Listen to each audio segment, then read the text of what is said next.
Nah, apa yang terjadi kita lihat pada abad pertengahan kedua, kesatuan liturgi itu dibakukan, ya sama seperti yang dulu sudah mulailah perbedaan-perbedaan liturgi itu diperhatikan sehingga ada keinginan untuk menyatukannya dan membakukannya.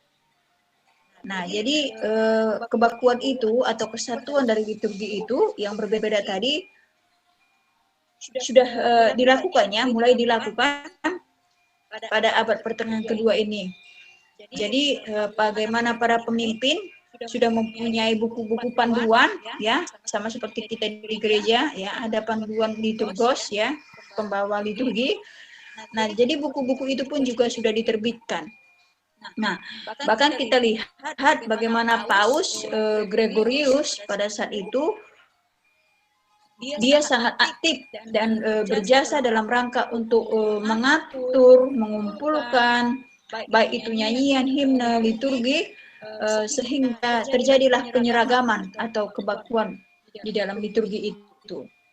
Nah, selanjutnya kita lihat bentuk gereja di barat, ya, pola liturginya itu memiliki struktur Romawi frank namanya, Romawi garis frank, di mana barisan prosesi gereja dimulai dengan beriring, ya dari luar beriring masuk ke gereja. Setelah itu nanti ada mazmur, introitus, ya nyanyian masuk ke dalam ibadah itu, ya atau disebut dengan Gloria Mini pada saat itu. Lalu ada apalagi pemimpin kebaktian setelah melakukan nyanyian mazmur introitus tadi, ya atau Gloria Mini. Nah, setelah itu nanti ada Kyrie eleison, doa litani, ada juga Gloria Akbar. Nah, ini dipimpin oleh pemimpin ibadah atau liturgos. Lalu nanti Gloria Akbar ini disambut sama jemaat, ya. Nah, selanjutnya setelah itu pembukaan ibadah tadi masuk kepada pelayanan firman. Jadi pelayanan firman ini ada salam dan doa, ya.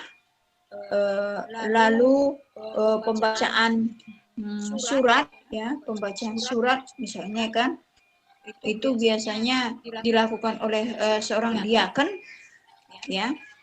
Lalu ada nyanyian mazmur, ya, baru disambut dengan haleluya, baru ada pembacaan Injil, ya, Injil, dan setelah dibaca Injil atau nats yang akan dikhotbahkan, lalu disambut dengan khotbah atau pemberitaan firman. Setelah itu ada credo, setelah berkhotbah ada credo, ya. Lalu dilakukanlah perjamuan ekaristi, ya. Nah, setelah perjamuan ekaristi mereka memberikan persembahan, ya. Persembahan itu sudah disiapkan di meja, ada tempat persembahan. Lalu mereka berdoa untuk persembahan atau yang lain-lain misalnya. Baru doa Bapa Kami, ya, doa Bapa Kami dilanjutkan dengan salam, ciuman damai. Lalu nanti mereka melakukan penutup, ya. Ya, ada juga yang melakukan ekaristi setelah pengakuan iman, ya. Tetapi ada juga setelah doa Bapa Kami. Mereka melakukan ekaristi. Nah, selanjutnya. Nah, dalam abad pertengahan kedua, ya, partisipasi jemaat itu menurun. Ya, karena apa? Kita melihat yang lebih banyak berfokus dalam ibadah itu adalah para petugas-petugas, ya. Nah, jemaat bertugas hanya menghafal lagu Gloria Akbar tadi dan credo seperti itu, ya. Dan jemaat melakukan ciuman damai, ya. Jadi itu tugas jemaat pada saat itu. Nah, lalu kita melihat pada abad ke-8 memang sudah ada perpecahan di tengah-tengah gereja timur dan gereja barat. Nah, ini ada klaim ya, karena klaim kekuasaan dan juga pengaruh dan juga kekayaan. Saya sudah ceritakan pada minggu yang lalu bagaimana tuan-tuan tanah itu ya, tuan-tuan tanah menguasai gereja, karena gereja dalam keadaan kesusahan dan jemaat pada saat itu dalam keadaan kesusahan hidup mereka, sehingga kita melihat dampak dari tuan-tuan tanah atau orang-orang kaya itu masuk ke dalam gereja, termasuk menentukan pernikahan minggu yang lalu. Nah, jadi ada apa namanya, ada perpecahan antara gereja timur dan gereja barat. Nah, karena pengaruh-pengaruh tuan-tuan tadi ya, klaim kekuasaan dan pengaruh kekayaan dan lain-lain. Lalu bibit-bibit perpecahan itu ditambah juga dengan persoalan apa? Persoalan semangat kelompok umat yang religius yang berasal dari timur ya. Bagaimana mereka menentang adanya gambar-gambar atau ikon-ikon seperti gambar-gambar yang banyak diletakkan di dalam gereja atau patung-patung kudus yang dibuat di dalam gereja.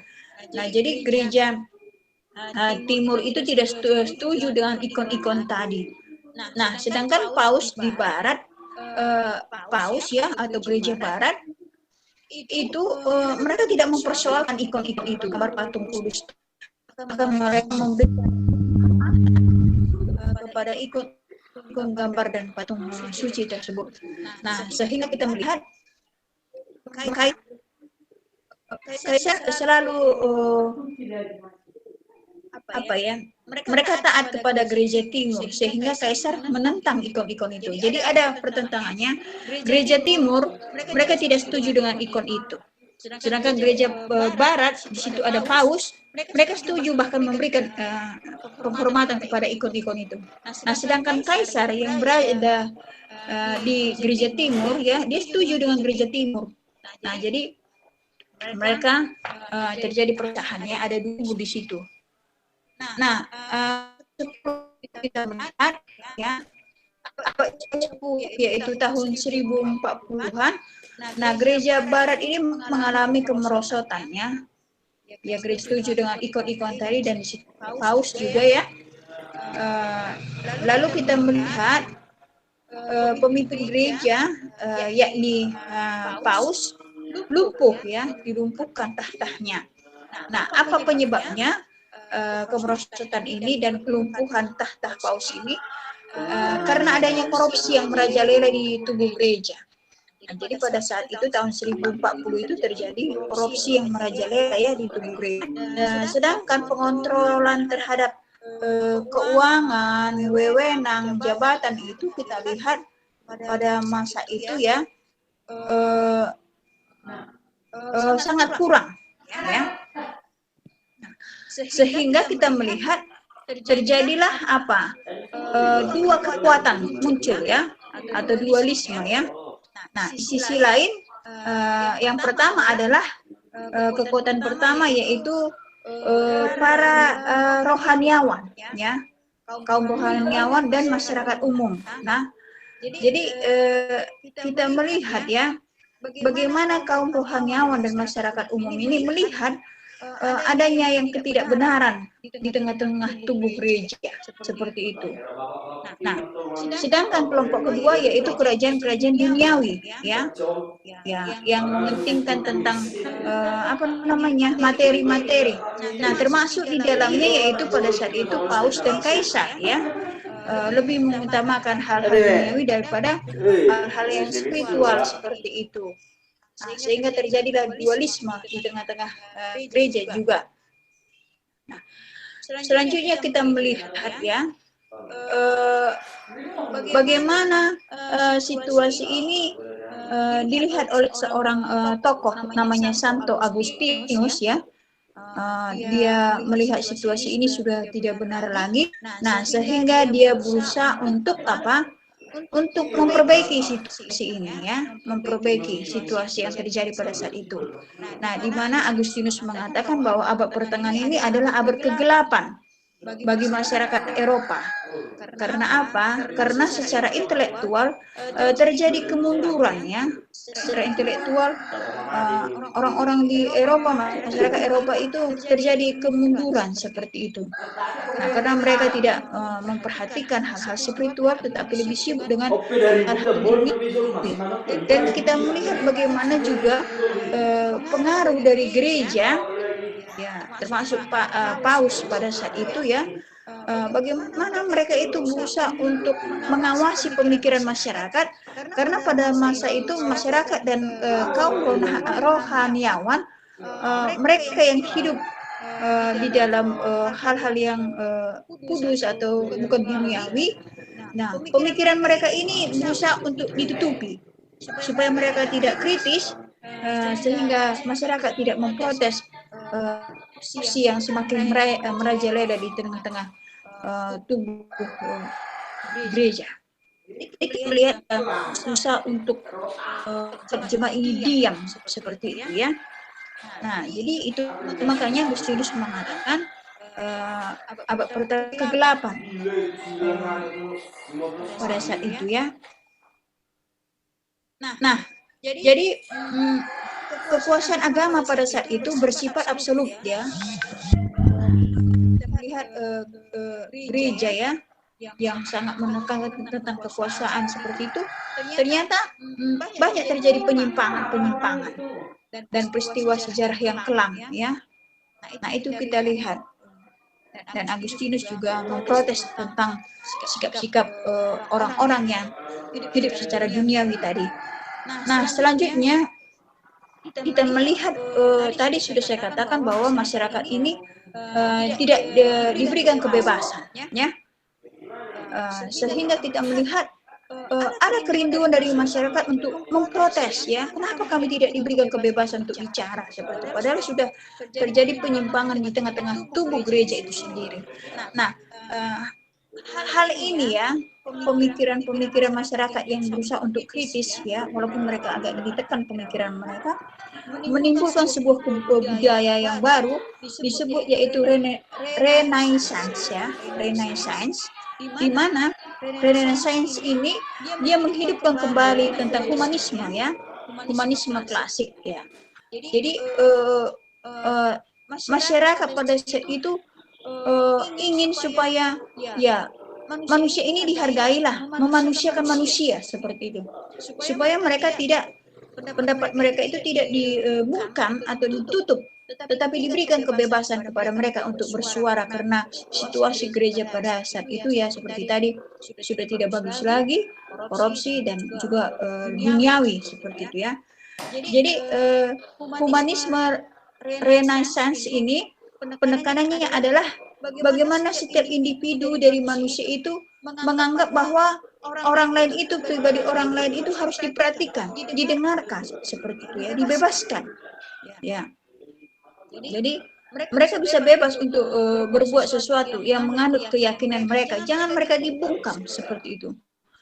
Jadi gagasan inilah yang mendorong tindakan manusia melalui kecerdasan dan juga kemampuan individu dalam segala hal. Jadi setiap individu ini cerdas dan mempunyai kemampuan. Nah, jadi harus dikembangkan itu, dikeluarkan, disuarakan seperti itu ya.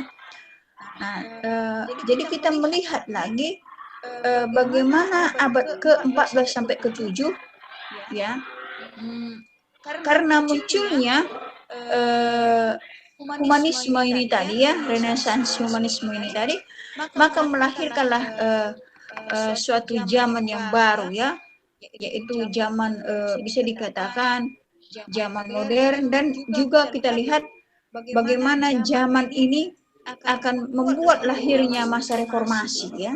Jadi modern disebut pada saat itu bukan seperti kita modern begini ya, tetapi modern bagaimana masyarakat bisa modern berpikir, kritis berpikir, melihat hal-hal yang selama ini terjadi di tengah-tengah gereja yang ditutup-tutupi seperti itu. Nah, jadi selanjutnya kita melihat ya, sebentar saya akan ringkas sedikit mengenai karena waktu kita ya. Ya, pembagian tugas ya. Pembagian tugas pada saat itu ada imam, ada uskup dan ada paus ya. Ya, imam itu dia memimpin paroki, ya, melaksanakan dan merawat gereja, merayakan liturgi dan lain-lain. Sedangkan uskup kita lihat adalah bagaimana dia melayani pelayan-pelayan yang ada di tengah gereja, melayani pernikahan juga. Lalu uskup adalah pemimpin-pemimpin katedral. Nah, seperti itu ya. Kalau imam itu dia di gereja-gereja kecil, tapi kalau uskup sudah kumpulan dari gereja-gereja kecil, jadi lebih besar, dialah pemimpinnya. Sedangkan paus pada saat itu adalah pemimpin tertinggi yang mengambil kebijaksanaan di tengah-tengah gereja. Nah, selanjutnya arsitektur gereja ya. Setelah tahun 600-an ya, antara zaman Konstantinus dan juga Karel Agung, muncullah zaman baru yang disebut dengan abad pertengahan ini, di mana masa kebangkitan arsitektur gereja. Nah, hal ini diakibatkan karena apa? Ya, menurut mereka bahwa kebangkitan ekonomi terjadi seperti itu, pengembangan biara juga semakin maju seperti itu ya. Nah, jadi perkembangan juga semakin perdagangan semakin berkembang. Nah, oleh karena itu, ya mari kita bangkitkan semangat untuk membangun dan menciptakan gereja-gereja dengan arsitek dan seniman yang sangat bagus seperti itu ya. Jadi bagaimana pada zaman ini melahirkan kota-kota baru dengan munculnya bangunan-bangunan yang megah dan modern pada saat itu ya. Jadi bangunan itu adalah raksasa, bangunan ukuran raksasa seperti Baskila yang ada di Romawi misalnya ya. Mereka membangun Baskila yang besar, raksasa seperti mewah, dan dananya sangat besar. Nah, sehingga kita melihat bagaimana sarana-sarana perjumpaan antara manusia dengan Allah itu dilakukan di gedung-gedung yang mewah atau bangunan-bangunan yang mewah seperti itu ya. Jadi ada pada saat itu megah dan besar, tapi di sisi lain menunjukkan kesombongan seperti itu. Nah, padahal kata mereka memang berkembang, perdagangan berkembang, ekonomi berkembang. Kenyataannya tidak seperti itu. Masyarakat hidup dalam keadaan susah ya. Nah, jadi uang-uang untuk membangun itu ya diambil dari masyarakat dan kutipan-kutipan pajak yang diminta dari masyarakat. Nah, pada masa itu juga ada ordo-ordo ya, ada ordo-ordo baru berkembang, dan juga kita melihat bagaimana ordo-ordo pada abad ini menginginkan supaya apa? Supaya situasi gereja kembalilah kepada yang sebenarnya ya. Ya, jangan terjadi perselisihan antara gereja ya, intern gereja. Nah, ordo-ordo biara ini melihat bahwa gereja ini sudah lari dari jalurnya seperti itu ya, tidak menjalankan sesuai dengan fungsi yang sebenarnya. Misalnya seperti tadi terjadi penyelewengan keuangan misalnya ya, dan lain-lain. Nah, ini kita lihat abad pertengahan. Nah, kita akan masuk ke abad masa reformasi ya. Jadi masa reformasi ini karena situasi abad pertengahan itu terjadi ketidakbenaran dalam hal keuangan juga, lalu gereja membangun gedung-gedung yang mewah raksasa padahal masyarakat dalam keadaan susah dan tertekan, maka situasi ini juga membuat ya munculnya tokoh-tokoh, teolog-teolog yang berpikir kritis. Memang pada saat itu diusahakan jangan ada orang-orang Kristen ini yang kritis, yang pintar dan memprotes apa yang dilakukan oleh gereja seperti itu. Nah, tetapi situasi itu sangat menekan kehidupan jemaat sehingga seperti tadi lahirlah Agustinus misalnya ya yang menentang tentang itu, dan juga kita melihat nanti ada beberapa teolog yang muncul seperti Martin Luther, Calvin, Zwingli ya dari Swiss dan lain-lain. Tetapi ini akan saya sambung minggu depan karena jam 11 saya harus rapat deh, saya sekretarisnya. Ya. Oke, Nak. Baik, Bu. Baik, Bu. Baik, Bu. Baik, Bu. Ya, sekarang kita akan doa. Pimpin doa. Saya yaitu Bobby. Silakan Bobby. Bobby.